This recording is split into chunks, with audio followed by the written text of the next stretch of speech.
Billionaire disguised himself as a madman to test people's hearts. While others mocked and scorned him, Rose saw the truth. Kindness is more valuable than wealth. There was a busy food stall run by Mrs. Chen and her three daughters. The youngest daughters, Maya and Lisa, were as beautiful as they were cruel. But Rose, the eldest, had a heart as pure as gold, a kindness that shone through in everything she did. Life at the food stall was simple. The smell of hot soup and fresh bread brought villagers from all around. Mrs. Chen and her two younger daughters served the wealthy customers with bright smiles, but behind their fake grins, they showed no kindness to anyone they deemed beneath them. The poor, the sick, and the helpless were met with sneers and harsh words. One morning, a strange man appeared in the village. He wandered the streets with tattered clothes, talking to himself, sometimes laughing, sometimes crying, lost in his own world. The villagers quickly labeled him the madman. No one knew his secret. He was Michael Zhang, a young billionaire who was fed up with being loved only for his money. He had chosen to disguise himself as a mentally ill man, to test people's hearts and see who would show him true kindness. Maya and Lisa were relentless in their cruelty. "Look at that crazy man," they would shriek whenever Michael walked past. They would splash him with dirty water and chase him away from their food stall. "We don't serve madmen here."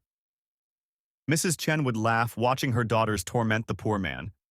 But Rose couldn't stand it. Her heart ached every time she saw the cruelty her family and the villagers showed to him. "Stop it!" she would shout at her sisters, her voice trembling with anger and frustration. "Mental illness isn't something to mock. How dare you treat someone like this just because he's different?" She would turn to her mother, eyes filled with tears of disbelief.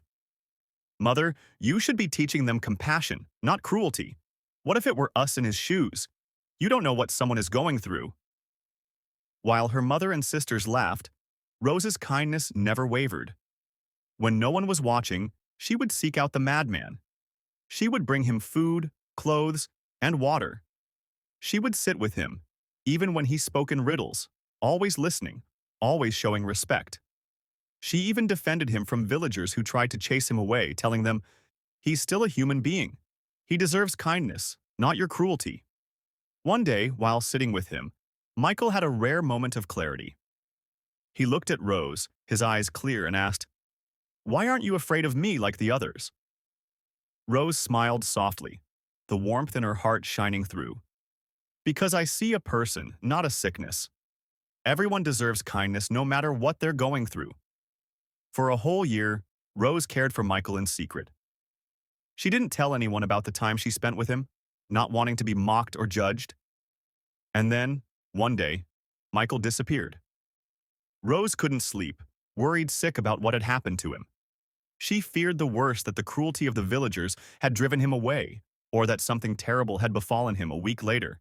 Just as Rose's heart was growing heavy with despair, 3 shiny black cars rolled into the village. Their polished surfaces gleamed in the sun, drawing the attention of everyone. Villagers whispered and pointed as the cars stopped in front of Mrs. Chen's stall.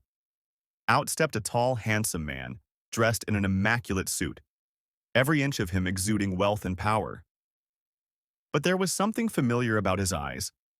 It was the madman. Mrs. Chen, Maya, and Lisa froze, their faces draining of color as they realized who he really was. The man they had tormented, laughed at, and thrown dirty water on was not mad at all. He was a wealthy and powerful man. Overcome with fear, they fell to their knees, begging for forgiveness. "Please, sir." "We didn't know," Mrs. Chen cried. "We thought you were just some poor madman." Maya and Lisa wept. "We're so sorry. Please forgive us." But Michael's eyes were fixed on Rose, who stood frozen in disbelief. He walked past her mother and sisters without a word, stopping only when he stood in front of Rose. "Rose," he said softly, taking her hands in his. "For a year, I pretended to be someone I wasn't. I wanted to see how people would treat me if I had nothing, no money, no status. You were the only one who showed me true kindness. When everyone else mocked me, you defended me. When others chased me away, you gave me food and clothes. You saw me for who I was, not for what I seemed." The villagers, who had gathered to watch, gasped as Michael got down on one knee. "Rose," he continued, "I am not really a madman. My name is Michael Zhang, and I came here looking for something real true love. Will you marry me?" Rose's heart raced, but she didn't say yes right away. "I cared for you because you needed help," she said, her voice trembling with emotion. "I didn't do it. I didn't do it because I wanted anything in return. I need to know that you are still the person I cared for, the man with a kind heart, not just a wealthy stranger." Michael's smile widened, tears of admiration filling his eyes. "That's why I love you, Rose. You care about what's in someone's heart, not what they have." Mrs. Chen Maya and Lisa were left to reflect on their actions. They had missed the opportunity to show kindness when it mattered most. They learned the hard way that wealth and status mean nothing if your heart is cold. This story became a lesson for the entire village. It taught them that true character is revealed in how we treat those who seem different from us. Rose's kindness wasn't just a gift to Michael, it was a reminder to everyone that compassion and love should be given freely, without expectation of reward. We should never judge others based on appearances or status, because the true worth of a person lies in their heart. In time, Rose did come to know the real Michael, and found that he was just as kind and genuine as the man she had cared for. And when she finally said yes to his proposal, it wasn't because of his wealth but because of the pure gold in both of their hearts.